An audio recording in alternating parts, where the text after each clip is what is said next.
it's the end of the session. I'm here. This is the back of Skip, and this is the back of, well, kind of a profile of Mollie, and this is their roadmap to success. So I'm going to summarize all the things we went over in the session so the guardian does not have to scribble down a whole bunch of notes and feel like she's missing something. Now, I'm going to summarize the highlight topics, but if there's anything you have questions on, message me afterwards. This is for you. All right, so one of the first things I've noticed is that there's an energy deal going on here. German Shepherd Pointer, tons of energy. His birthday is today. He's literally 1 year old, so also has a lot of energy. Your average dog needs an hour's worth of exercise every day. I think that, and like the guardians here, like a lot of people, we have 2 dogs. If the dogs are exercising each other, we're like, yeah, go at it. If the energy level gets above half of their energy range, that's when fights or things more likely are supposed to happen. Now, I've had several clients where I talk about this, they're like, yeah, but they've been doing this for a long time and there's no problems. And then I hear from them 6 months or a year later where it actually does become an actual fight. And sometimes then it's hard to come back from that. So I like to think of dogs having energy range from 0, which is asleep, to 10, which is as crazy as they get. So for him right now, this is maybe about a 2 or 3. So he's panting a little bit. They just got done wrestling. Mollie's probably closer to about a 2 right now. So whenever they get to 50% of their energy range, halfway, whether they're having a good time or not is irrelevant. Anytime they get overexcited, we're going to stop and have them calm down. Now for these guys, when they're wrestling, what I was doing is making a pause interrupter sound like, and then going sit. They sat, yes, give them a treat. And then you can do that maybe 2 or 3 treats, but now I can take a little time and fart around before I deliver the next treat. What's happening? Their energy is starting to come down a little bit. If we help them practice playing too roughly, that's going to impact how excited I am when we go for a walk, when I'm on a walk, when I'm pulling on the leash, when I'm barking, when I'm wrestling, whatever it is. So just helping them understand, once we get to 50%, the game stops. If I'm playing tug of war, the dog gets past 50%, I drop the toy. So this is something a lot of people make a mistake of letting their dogs play too excitedly, and that's when a lot of these mistakes that I get called in later on to help to fix happen. So it's not saying your dog can't have fun. We just don't. It's kind of like indoor voice versus outdoor voice. Now the guardians here already are using a marker word of yes, so we didn't have to load it, but we did go through a hand targeting exercise. Remember, when you're teaching a cue, there's 4 components. If I'm teaching a sit, so there's me saying sit, there's the dog doing the action, there's me saying yes, and then me delivering the treat. That's 4 distinct steps, and they all should be separated. But when we teach dogs, we actually do the first step last. I didn't tell her to SIT. I just lured him, into an SIT. So what I usually do is I lure the dog into an SIT multiple times. I don't want to say the cue unless I'm 90% certain that the dog's going to do the action. Yes, and that's the beauty of the marker word. I should be 100%. So lure out of a sit. Yes. I'm 90% certain if I lure that he's going to sit down. So let's do that one more time. Sit. Yes, treat. So it's everything I just did, except for I'm saying the word before I do any of the actions. The cue always comes first. Now, so don't say, the more you say a cue, the less you mean it. And you're helping your dog practice ignoring you, and you're making the cue less valuable.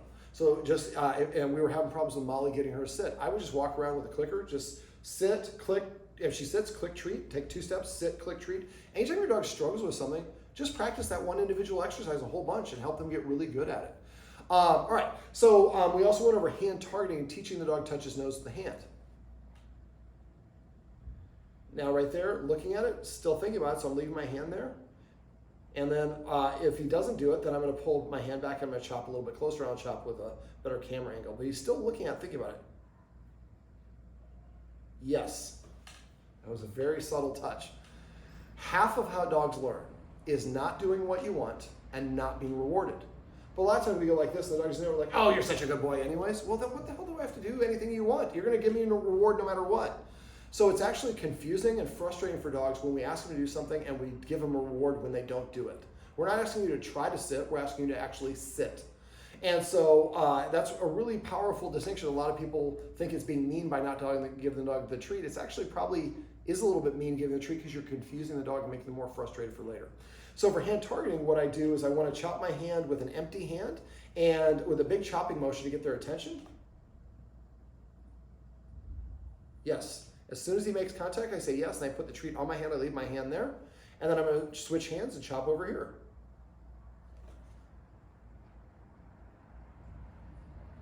And again, looking at it, thinking about it, but if he looks at me, Then I would pull back and chop halfway closer. Yes. Now I use this because this is a great way to reposition dogs without manhandling and grabbing them. I use it to help you practice your timing. Now I have a video on hand targeting. It should be a link above. If you have questions, problems with that, let me know. But this is an alternative recall. Touch from 15 feet away. The dog runs over and touches and notes your hand. You can also use it if you have a guest over, you want to know if the dog likes the guest or not. If you're doing this yourselves as a couple and then the guest goes like this and he doesn't do it, yes, then he might be saying, I don't want to interact with the guest. Now, one other faux pas I'm doing right here is all the fun stuff's right here. So keep it in your treat pouch or have it behind your hand back when you're chopping. All right, so that's hand targeting. We also went over celebrating and what I call the manners lesson. So I'll go through both of those. So celebrating is rewarding the dogs when they offer desired behaviors that we don't ask for. A dog comes to you, gives you eye contact, sits, lays down, drops something, goes to the dog bed, drinks their water, poops, anything that you find desirable. For dogs, the more our attention is one of the best rewards we can give them. And we tend to give attention when dogs do the things we don't want. The guardian and I were talking about this off camera. And so the dogs practice getting in the trash or barking or jumping up because that gets your attention consistently. So I want you to celebrate. So every time the dog does anything you want, without you asking, you're just going to say yes and pet them under their chin or on their chest, whatever they prefer. And so you're not asking them to do it. When they do it on their own, we reward. That makes it easier for them to do it on their own. It also telegraphs the dog, these are the things my human likes. One of those smart alecky questions I ask my clients, what can your dog do to make you happy or contribute to your group? Most people give me a list of things they don't like their dog doing because we focus on punishing and correcting as opposed to rewarding the things we want.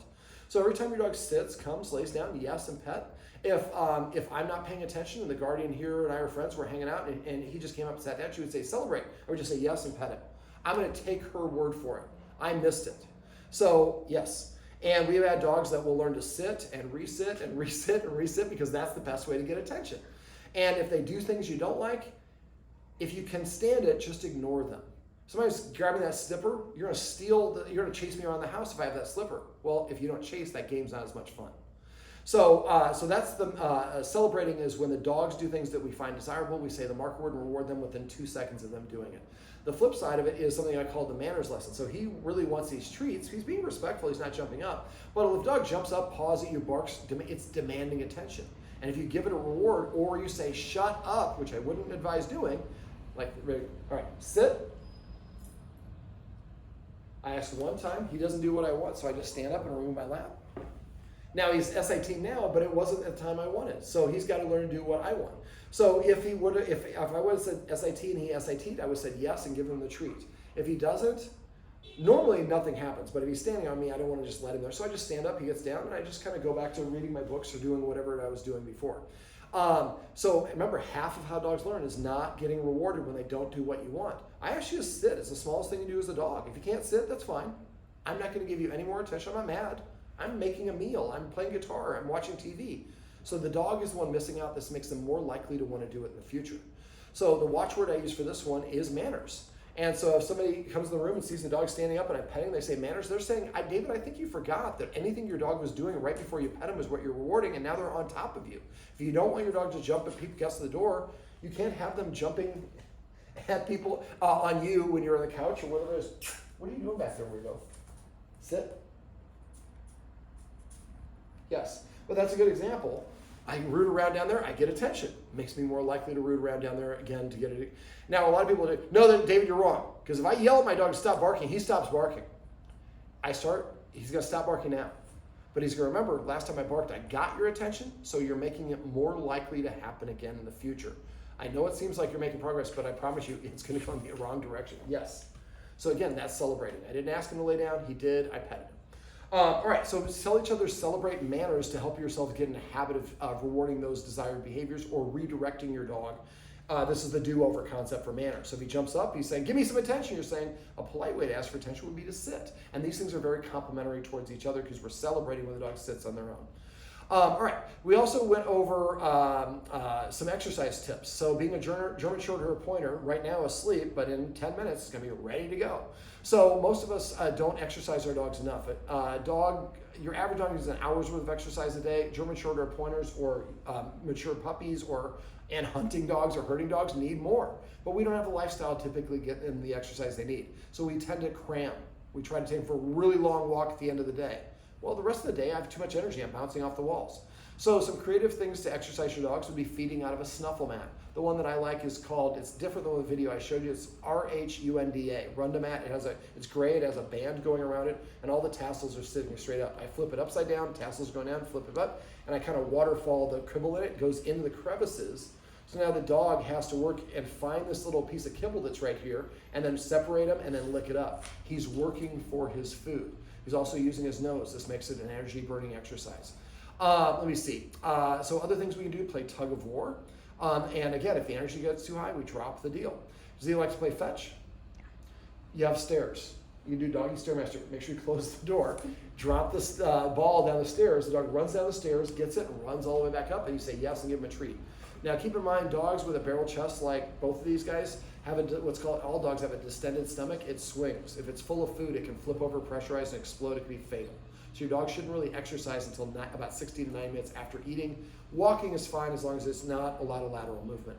Okay, what else can we do for physical exercise? For him, getting him getting her a doggy backpack. It's a harness that has 2 pockets here. You put bottles of water or bags of sand in it. Just like if I'm carrying a rucksack, it's going to be a more efficient hike for me in terms of burning energy. So we don't want to do that if she has any mobility issues, but that can really help. Something else that people don't think about is exercising our dogs before the walk. So if you maybe play 10 up and downs on the stairs and then give her 10 minutes to rest, always give 10 minutes of rest afterwards. And then you put the leash on and take her out for a walk, you'll find you'll have a much better walk because you took off that top level of the crackhead crazy energy. So exercising your dog before a walk can be helpful, or before guests come over, before you have your Zoom meeting or whatever the case may be. Now, as physical exercise, there's also mental stimulation. A snuffle mat is an example of feeding of mental stimulation. The Omega Paw Trigger Trainer treat ball, the orange ball I showed you. There's also, Kong has a Kong feeder. It's a Kong about that big, and it's kind of like a Weeble Wobble with a wet weighted base. You put kibble in, they knock it over, and a couple pieces of kibble come out. They have some that look like kind of like UFOs or kind of like 2 saucers. They have to tilt it just right to a couple pieces of kibble come out. So I like those sort of puzzles and games. I don't like the puzzles where it's, you know, a board game and you flip things up. But you can, again, use your muffin baking pan, put a couple pieces of kibble in each one, and put a ball on top of it. Remember to go and Google enrichment games and scent games. We went over Cookie in the Corner, which is, and I should have linked above, throwing those treats, and that's the introduction to Find It. But there's a whole bunch of other ones out there, and if you can find 3 or 4 scent games that you can play in the house. So maybe now maybe it's a rainy day, we don't want to walk, there's a lot of dogs outside, you can't walk because she's going to be reactive. So maybe we feed her out of a snuffle mat, and an hour and a half later, we do a little bit of training.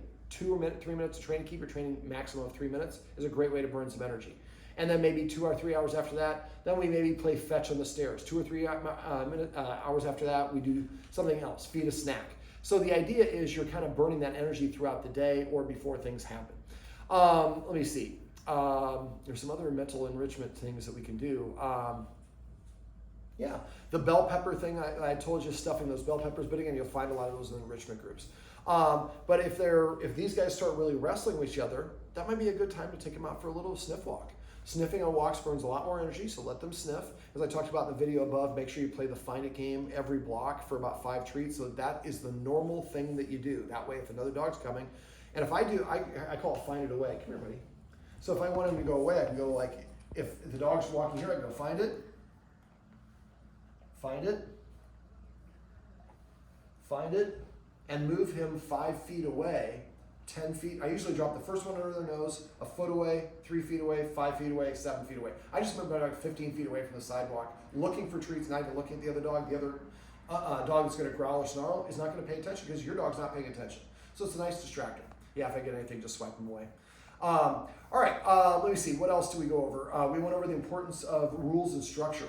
A lot of us don't have our dogs practice any self-restraint, and we wonder why they can't stop barking or digging or whatever the case may be. So I like to ask my dogs, I like to do a lot of pre-max. The pre-max principle means a less desirable behavior earns me more desirable behavior from a kid. Can I go play with my friends? Did you do your homework? No. If you do your homework, then you can play with your friends. It's not for a food item, but it's, I don't want to do my homework, but I do want to play with my friends. So if you want to feed them, sit. And then when they sit, then I start preparing the food. Sit before I let them on the couch. Sit every corner and on a walk. just kind of, it's almost like a tip of the hat to you. And it's not like, I'm dominant and I have to control the dog, he has to respect me. No, I just want the dog to practice listening to me. And I like the dog to practice waiting for permission to go eat the food that's right there. So I have practiced self-restraining myself. I have a video called The Bucket Game if you want to, they're very excited for food. Yeah. If you message me if you want, I can show you how to do the bucket game. Yes, please. It's another impulse control game. But anything that you can do where the dogs have to control themselves a little bit can really help. Yes. All right, so let me see, what else did we go over? We also went over dog consent, one of my favorite lessons. So dog body language and cutoff signals. Dogs, if they don't like something, are going to duck their head, turn away, kind of squint with their eyes, brace. Their ears will rotate back. Sometimes they'll lick their lips. Sometimes they'll turn and look at you with a lot of white in their eye. We call that whale eye. Sometimes they refuse to come to you. We misinterpret that as disobedience. The dog's saying, I don't like whatever else is over there. So just like us, we give cutoff signals to people we don't want to talk to or whatever the case may be. A coworker that's always bad, you give them one-word answers. You don't want to engage them. So for dogs, the best place to pet, again, is in this oval area. So if somebody wants to pet your dog, I would just tell them, hey, if you want to pet, we ask people to hold their hand out and make sure she wants to meet you. And if she touches your nose to your hand, then tell them she likes to be petted under the chin. Otherwise, they'll go on top of the head where no dog likes to start petting. And then if she's meeting a dog and like, hey, can we meet? And she she looks away from the other dog. She's saying, I don't want to meet that dog, which is fine. We're not going to meet that dog. Just be mindful of people out there who are, again, doopsie-doo. Again, my rules, I don't approach dogs that are wearing a prong collar, choke chain, or having a retractable leash. Or if the dog is exhibiting behavior that I don't like, if it's barking and lunging, I'm going to walk away myself. Walk in the street, walk around the cars. Remember, if your dog's growling or barking and lunging, it's saying, I disagree, I want you further away. Well, if I move the dog further away, I achieved what the dog wanted without the dog having to do it. What you're really trying to do for behavior modification is the dog practice not doing the behavior that you want, which is why, if you can, if it's a really busy day here, drive north of Montana and walk in those neighborhoods there. So the idea for a walk is you'd like to have, even if it's a 5-minute walk, I have a 5-minute walk without any reactivity. And the next walk, we have another 5-minute walk without any reactivity. After a while, that becomes the new behavior pattern, and then the reactivity is kind of unusual. But if we just let ourselves go out and walk and we don't know what we're going to happen, we make a step forward, we make a step back, we really kind of are in limbo. We don't make the progress we want. So remember, it takes about 66 days for a dog to form a new behavior pattern. So I usually tell people they should wait practice for about 3 months of blocking the dog from doing the unwanted behavior while we practice the heck out of the desired behavior. Let me think, what else? Trying to think, is there anything else you want me to go over while we're here? Like I said, you can ask me later, but is there anything I covered that you want to talk about? I don't think so. The bowl game that I showed you, I have a video for that, so if you can't remember how to do that one, let me know. On walks, do you have something like this? Yeah, I do. I have a treat pouch. Okay, so make sure you're loaded up with treats. And on walks, have a treat in your hand at all times. Anytime that Mollie looks at you, yes, and hold it here, she has to come back to you. As soon as she does it, grab another one. And if she likes kibble, which I guess she does, you can use your kibble on a walk too. But after a while, you'll notice she starts paying attention to you more and more. But when you put the leash on and walk out the door, is she just immediately looking elsewhere and not paying attention to you? Yeah. Okay. So what I do for that is I call this lesson click for attention. We didn't go over this in the session, but I had a clicker around here somewhere. I think it's right, it's right here.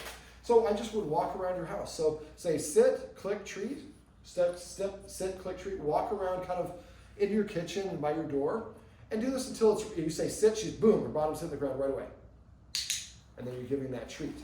And yes, I got a dig. This one's way in the bottom. And so you're kind of getting her warmed up and used to listening. Then open the door, just open it, but stay in your apartment, sit, click, treat, step outside, sit, click, treat, walk up and down your hallway, sit, click, treat. Have her, you're kind of like an ocean wave, you're ebbing and flowing her attention gradually out the door. But when you get far enough away where she won't sit, if you continue going, she's not going to listen to you even more. So that's kind of your indicator. So like we went over, and I went over the leash desensitization. Try to practice that like 3 to 5 times a day when you're not taking her for a walk. And I know the partner likes to say, hey, you want to go for a walk and get them all jacked up? And you can do that, but for Mollie's case, that's probably going to make her more likely to be reactive and to pull on the leash and be excited in a lot of the things that are working against us. So I would recommend that when you leash them up, you just do it silently. If anything, once she's calm, I sometimes will say, dress up and hold the harness. The dog comes over and shoves his nose in there because I've taught the dog to do that. And then we go for the walk. But now, Mollie's like, 4 out of 5 times she puts a leash on me, we don't go for a walk. So I'm not as excited. This is called desensitization. It's a very normal thing to do, and you should do it anytime your dog gets too excited, because that's when problems are going to happen. So practice that one like 4 or 5 times a day. And again, as soon as she gets excited, I ask it, first thing I do is I want her to sit. I want to go over there without her being too excited. She should come over to you. Make sure she sits outside of where the door opens, so you can open the door when she stays in her sit. And once she's seated, then I start the process of reaching for the harness or the leash or the door or whatever it is. And as soon as she gets up, I stop, tell her to sit one time. If she sits, then I go back to the step that I was at. If she can't sit within 2 seconds, I walk away, sit down, and I wasn't planning on going for a walk anyways. So it helps desensitize her so she understands that moving forward calmly is how we're going to continue moving forward. Getting excited stops. But that's why I'd also recommend when you guys come home, don't make a big deal for the dogs. Again, for separation purposes, but also for excitement purposes. We just want her to be nice and calm and relaxed. I think that's about it. Would you like a treat? Yeah, you are. Mollie she's dead tired, huh? Mollie, want a treat? Sit. Yes. She says, Mom, I'm tired. Mollie. I bet you I can get you off that couch real quick. Yeah, go get a treat. Well, she must be really tired. She's saying no. She's not getting that treat.